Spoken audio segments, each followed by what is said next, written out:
आपण बघूया कंटोलांची रेसिपी. मी कंटोलं कापून घेते. कंटोलं कापून घेतलेत. आपण लगेच फोडणीकडे वळूया. मी फोडणीसाठी 3 चमचे तेल, हिंग, जिरा, मोहरी, कढीपत्ता, लसूण घातलेला आहे, कांदा घातलेला आहे. कांदा पण परतून घेऊया.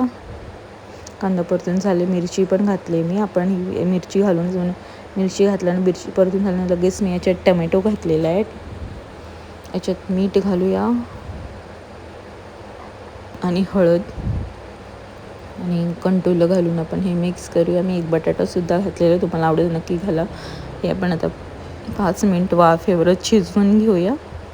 आपलं वाफेवर 5 मिनटं मी शिजवून घेतले, पण शिजलं नाही आहे. हे शिजायला 10 मिनटं लागतात. 10 मिनटं तर आपले कंटोलं परफेक्ट शिजतात. त्याच्यात मी थोडंसं किचन किंग मसाला, थोडंसं